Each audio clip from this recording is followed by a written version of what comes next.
Hello everyone, the teachers journey में आपका हार्दिक स्वागत है। और आज हम पढ़ने जा रहे हैं चैप्टर नंबर 3 क्लास 6 साइंस, जो कि डिफरेंट टाइप के टेट्स और सी टेट के लिए काफ़ी ज़्यादा बेनिफिशियल रहेगा, क्योंकि एनसीईआरटी वैसे ही बहुत इंपॉर्टेंट होती है। तो लेट्स स्टार्ट रीडिंग। यहाँ से हम पढ़ेंगे, इसमें डिफरेंट टाइप के क्लोथ्स और फैब्रिक्स के बारे में बताया गया है। तो यहाँ से first heading variety in fabrics. इसमें एक एक्टिविटी के मीडियम से इन्होंने बताया है कि इफ़ हम टेलरिंग शॉप में जाते हैं और जो भी उन्होंने कटिंग की है उन सबको हम देखते हैं, वहाँ पर विज़िट करके एक किसी भी चीज़ को हम देखते हैं फैब्रिक को टच के थ्रू, तो कॉटन, सिल्क, वूल और सिंथेटिक को, तो वो सब क्या होता है, डिफरेंट होते हैं। उनका व्यू पीस ऑफ फैब्रिक का इस तरह से दिखता है, किसी का कुछ अलग दिखेगा, किसी का कुछ अलग। तो इसी के थ्रू अब एक्टिविटी 2 है। एक्टिविटी 2 में क्या है कि अगर पीस हमें कॉटन का मिला एक्टिविटी 1 में, तो उसको हमें लूज़ थ्रेड और यार्न के थ्रू एजेस से पुल आउट करना है। और कुछ भी अगर उसमें लूज़ थ्रेड हमें नहीं दिखा तो हमें निडल का हम यूज़ कर सकते हैं। निडल से हमें उसे पुल करना है और इस तरह से उसके थ्रेड हमें अलग अलग करने हैं। एक्टिविटी 3 में दिया है फाइबर का। Take out a yarn from a piece of cotton fabric. Place this piece of yarn on the table. Now press one end of the yarn with the thumb. Stretch the other of the yarn along its length with your nail. It show figure 3.4. If do you find that this and the yarn splits up into the thin strands. यानी कि splitting अगर हम करेंगे तो ये different type के जो thin strands होती हैं उसमें टूट जाएगा, और इसके बाद ये इस तरह का दिखेगा कुछ।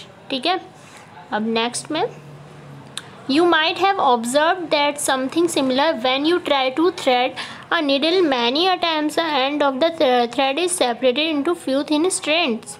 This makes it difficult to pass the thread through the eye of the needle. The thin strand of thread that we see made up of the still thinner strands called fibers. बहुत बार हम देखते हैं कि जब हम ये हमारी जो निडल होती है सुई, इसमें यहाँ पर हम कोई थ्रेड डालने की कोशिश करते हैं। जैसे हमने ये थ्रेड यहाँ पर डाला, ये है हमारी सुई, यहाँ पर हम थ्रेड डालने की कोशिश करते हैं तो ये थ्रेड इसके अंदर नहीं जाता है। सुई के जो पतला सा जो छेद होता है इसमें ये, क्योंकि ये जो थ्रेड होता है डिफरेंट टाइप के ऐसे करके पार्ट्स में डिवाइड हो जाता है। ठीक है, ये नहीं जाता है इसमें, तो इसको क्या बोलते हैं, इसको बोलते हैं फाइबर्स। ये इसकी वजह से नहीं जाता है क्योंकि इसमें बहुत सारे फाइबर्स होते हैं, उससे मिलकर के एक ये थ्रेड बनता है बहुत पतला सा। उसके बाद fabrics are made up of yarns and yarns are further made up of fibres. Where do these fibres come from. Fabric जो मिलकर के बनते हैं वो यार्न से बनते हैं, और यार्न्स किससे मिलकर के बनते हैं, फाइबर्स से। तो फाइबर्स कहाँ से आते हैं. The fibres of some fabrics such as cotton, jute, silk and wool are obtained from plants and animals. जो हमारे डिफरेंट टाइप के फाइबर्स होते हैं वो प्लांट सोर्स से आते हैं और एनिमल सोर्स से आते हैं। जो इन दो से आते हैं उन्हें क्या बोलते हैं, नेचुरल फाइबर्स बोलते हैं। ये होते हैं हमारे natural fibres. Cotton and jute are example of fibres obtained from plants. Wool and silk fibres are obtained from animals. देखिए दो सोर्स हो गए, ठीक है, दो कैटेगरी डिवाइड हो गई, प्लांट से आने वाली और एनिमल से आने वाली। तो एनिमल से क्या क्या आ रहे हैं, वूल एंड सिल्क। वहीं दूसरी ओर प्लांट से कौन से आ रहे हैं, कॉटन एंड जूट। आगे, wool is obtained from the fleece of sheep or goat. It is also obtained from the hair of rabbits, yak and camels. Silk fiber is drawn from the cocoon of silkworm. Animal sources से आने वाले के बारे में बताया कि वूल कहाँ से मिलती है, शिप और गोट से, और हेयर ऑफ रैबिट से मिलती है, याक से मिलती है, और सिल्क वाला सिल्क वॉर्म जो कि बहुत ज़्यादा फेमस होते हैं, सिल्क वॉर्म से क्या निकालते हैं, सिल्क का फाइबर निकालते हैं। ये भी काफ़ी कॉस्टली होता है। For thousands of years, natural fibers were the only ones available for making fabrics. In the last 100 years or so, fibers are also made from chemicals. अब केमिकल्स से क्यों बनाने की ज़रूरत पड़ी हमें, क्योंकि जो भी हमें एनिमल सोर्सेज से मिलने वाले थे या फिर जो भी हमें प्लांट सोर्सेज से मिलने वाले थे ये बहुत ज़्यादा लिमिटेड होते हैं। अब लिमिटेड है तो कॉस्टली भी होंगे, तो ये बहुत ज़्यादा कॉस्टली होते हैं और हर कोई इनको ले नहीं सकता, तो इसलिए इनको हम केमिकल्स से भी बनाते हैं। आजकल जो भी हम क्लोथ्स वगैरह वेयर करते हैं वो किससे बने होते हैं? केमिकल से बने होते हैं। देख लेते हैं कैसे। और इन्हें क्या बोलते हैं? जो केमिकल से मिल करके बनते हैं उन्हें बोलते हैं हम सिंथेटिक फाइबर्स। सिंथेटिक फाइबर के कुछ एग्जाम्पल हैं पॉलिस्टर, नायलॉन और आर्केलिक। ये तो नायलॉन तो आपने काफ़ी ज़्यादा सुना भी होगा दुकानों में। सम प्लांट्स फाइबर्स, अब देख लेते हैं उससे पहले जो नेचुरल वाला हम पढ़ने जा रहे हैं, नेचुरल फाइबर्स, उसमें किससे मिलने वाले हैं हमें? प्लांट्स और एनिमल्स से। तो सबसे पहला है प्लांट से मिलने वाले cotton. Have you ever made wicks for oil lamps? इसमें कॉटन के बारे में हम पढ़ेंगे जो आगे यहाँ से स्टार्ट है। Where does this cotton wool come from? It is grown in the fields. Cotton plants are usually grown at places having black soil and warm climate. warm climate में और black soil में जो है cotton को fields में उगाया जाता है, grown किया जाता है। और can you give some name of the state of our country where cotton is grown? The fruit of the cotton balls burst open and the seed covered with the cotton fibers can be seen. Have you ever seen a cotton field that is ready for picking? It look like a field covered with snow. जी बिल्कुल, ये दूर से ऐसा लगता है जैसे कि snow गिरी हुई है अगर हम इस फील्ड को देखेंगे। ठीक है, गिनिंग ऑफ कॉटन इस तरह से होती है। From these balls, cotton is usually picked up by hands. Fibers are then separated from the seed by combing. This process is called ginning of cotton. Ginning of cotton process कहते हैं ऐसे जब हम fibers को separate करेंगे उसके seed से और combing process के through. These days machines are also used for ginning. पहले ये hands से किया जाता था, ये इस तरह से किया जाता था और आजकल machines भी होती हैं, machines के through ये आसानी से हो जाता है। सेकेंड जो हमारा प्लांट हमारा फाइबर है नेचुरल सोर्सेज में वो है jute. Jute fibre is obtain from the steam of the jute plant. It is cultivated during the rainy season. Rainy season में इसका कल्टीवेशन होता है। In India jute is mainly grown in West Bengal, Bihar and Assam. ये कहाँ कहाँ होता है? वेस्ट बंगाल में, बिहार में और असम में इसकी खेती होती है। The jute plant is normally harvested when it is at flowering stage. जब फ्लावरिंग स्टेज में होता है ये तब इसकी हार्वेस्टिंग कर दी जाती है।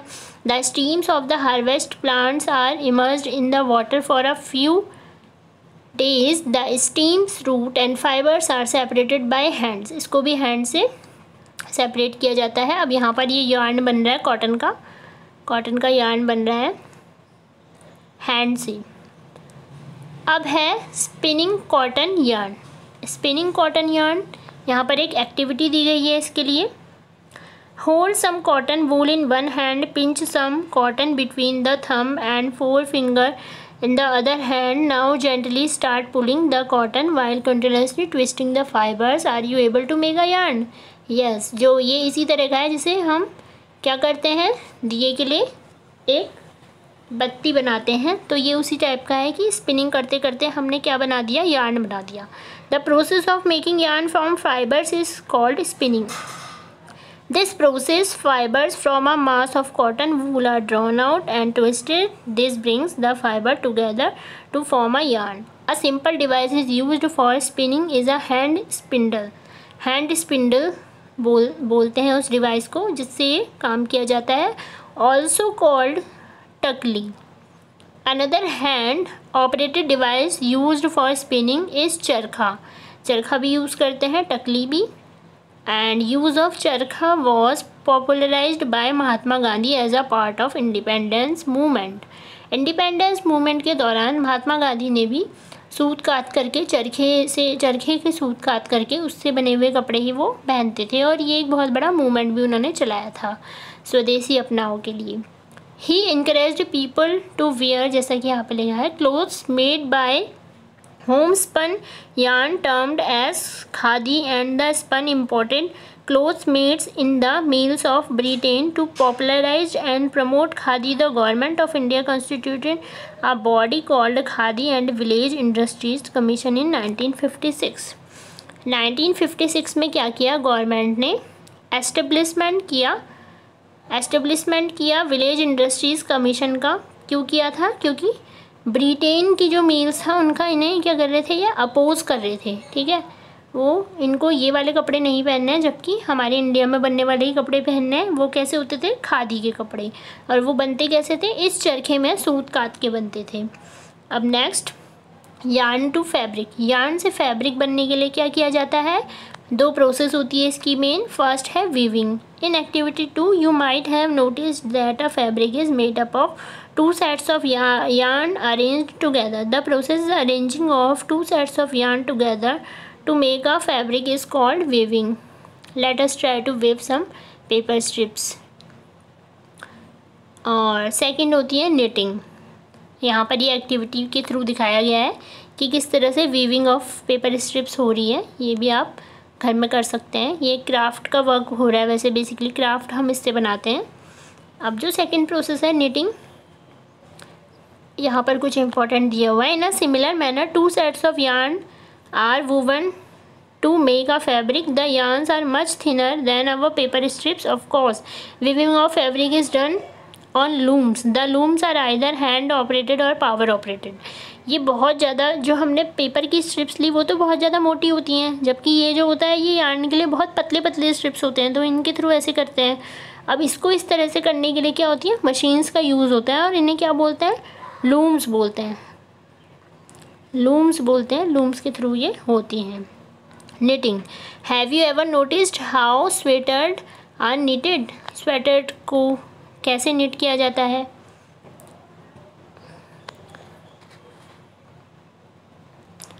स्वेटर को निट करने के लिए यूज करते हैं piece of fabric. Have you ever pulled the yarn from a torn pair of socks? What happened? A single yarn get pulls out continuously as get the fabric gets unraveled. यानी कि अगर हमारा socks में से हम एक yarn को pull over करें तो वो तब तक निकलते रहता है जब तक कि वो लास्ट तक नहीं पहुंच जाता, कंटिन्यूसली तब तक निकलते रहता है। The socks and many other clothes term items are made of knitted fabrics. Knitting is done by hand and also by the machines. जैसा कि इसमें दिखाया गया है कि यहाँ पर हैंड से निटिंग हो रही है, ये मशीन्स के थ्रू भी होती है। यहाँ पर एग्जांपल दिया गया है हैंड का, और ये मशीन्स के थ्रू भी होती है निटिंग की process. Bahili wants to know if you have seen any fabrics that are made of the fiber on the outer covering of coconut. What are these fibers normally used for? अगर हम fibre देखें और देखें outer cover coconut का, तो ये fibre किस चीज़ के लिए यूज़ होता है? Weaving and knitting are used for making different kind of fabric. These fabrics are used for variety of clothing items. History of clothing material. Have you ever wondered what material people used in ancient time for clothing? It appears that in those time people used the bark and big leaves of tree, of animal skin, of furs to cover themselves. पहले क्या होता था, प्राचीन काल में लोग क्या करते थे, पत्तियों का यूज़ करते थे, शाखाओं का यूज़ करते थे खुद को कवर करने के लिए एंशियंट टाइम में। After people began to develop settle in agriculture communities, they learn to weave twigs and grass into mats and baskets. Vines, animals, fleece or hair were twisted together into long strands. These were woven into fabrics. The early Indians were fabric made of cotton that grew in the region near the river Ganga. जैसे जैसे development होता गया, गंगा के किनारे उन्होंने communities settle की, agriculture communities हुई, तो उस तरह से उन्होंने घास वगैरह के थ्रू वेव करके मैट्स और बास्केट्स बनाना स्टार्ट किया, और उसके बाद एनिमल्स के हेयर्स के थ्रू उन्होंने ट्विस्ट करके एक लॉन्ग स्ट्रैंड्स बना लिया। तो इस तरह से एंशियंट टाइम में ये डेवलपमेंट हुआ। फिर उसके बाद है flax is also a paint that gives natural fabrics. In ancient Egypt cotton as well as flax were cultivated near the river Nile and used to making fibres. Ancient time में क्या करते थे लोग, एंशियंट इजिप्ट में क्या करते थे कि कॉटन और फ्लैक्स को की खेती की जाती थी, क्योंकि उससे क्या करते थे, वो फैब्रिक्स बनाते थे रिवर नील के पास। Those days the stitching was not known. उस समय स्टिचिंग वगैरह ये सब सिलाई ये सब नहीं जानते थे लोग। People simply draped the fibres around different parts of their body. Many different ways to draping fabrics were used with the invention of the swing needle. People started stitching fibers to make clothes. Stitched clothes have gone through many variations since the invention, but it is not amazing that even today sari, dhoti, lungi or turban is used as an unstitched piece of fabric. जब से needle का invention हुआ उसके बाद बहुत सारे variations आने लगे क्लोथिंग में, क्लोथिंग चेंज हो गई, लोगों की डिफरेंट टाइप के डिज़ाइंस बनने लगे, वेरिएशन आ गया। लेकिन ये एक अमेजिंग चीज़ नहीं है कि जो हम साड़ी यूज़ करते हैं, धोती यूज़ करते हैं, टर्बन होती है, टर्बन या फिर दुपट्टा कह सकते हैं, वो है हमारा, तो वो अनस्टिच ही होता है। ये कितनी ज़्यादा अमेजिंग बात है। Just as there is a large variety in the food eaten all over our country, a large variety exist also in fabrics and clothing items. जैसे कि लार्ज वेराइटी हमारी फूड की है ऑल ओवर द कंट्री में, वैसे ही large variety हमारी exist करती है फाइबर्स एंड क्लोथिंग आइटम्स में। अब यहाँ पर ये प्रोसेस दी गई है कि ये कैसे होता है। सबसे पहले कॉटन रोल है, कॉटन रोल्स को गिनिंग प्रोसेस करी, फिर फाइबर बना, फिर स्पिनिंग करी, फिर यार्न बना। यार्न से दो होते हैं हमारे मेथड इसके, एक होता है वीविंग, एक होता है निटिंग, और उसके बाद हमारा फैब्रिक बनकर तैयार हो जाता है। अब आ जाते हैं हम अपनी समरी पर। There is a variety of clothing material और fabric such as cotton, silk, wool and polyester. ठीक है, अब यहाँ पर पूरा दे दिया कि कॉटन भी होता है, सिल्क भी होता है, वूल और पॉलिस्टर भी होता है वेराइटी ऑफ क्लोथिंग मटेरियल में। Fabrics are made from yarns which in turns are made from fibres. Fabrics किससे बनते हैं? यार्न से, और यार्न्स किस में टर्न हो जाते हैं? फाइबर्स में। फाइबर्स आर आइदर नेचुरल और सिंथेटिक। फाइबर्स किस तरह के होते हैं? नेचुरल भी होते हैं, सिंथेटिक भी होते हैं। Cotton, wool, silk and jute are some natural fibre, while nylon, polyester are some example of synthetic fibres. ये हम नेक्स्ट क्लास में पढ़ेंगे आगे की, मतलब क्लास 7th में, कि ये आगे प्रोसेस क्या होती है, या नेचुरल हमारे कौन से होते हैं और सिंथेटिक फाइबर्स कौन से होते हैं। इसमें सिर्फ एग्जांपल्स दिए कि जो हमारे नेचुरल फाइबर्स होते हैं वो होते हैं कॉटन, वूल, सिल्क, जूट, और सिंथेटिक और नेचुरल होते हैं। फिर उसके बाद fibres like cotton and jute are obtained from plants. जो कॉटन और जूट होते हैं नेचुरल वाले, वो किससे मिलने वाले हैं? हमें प्लांट से मिलने वाले हैं।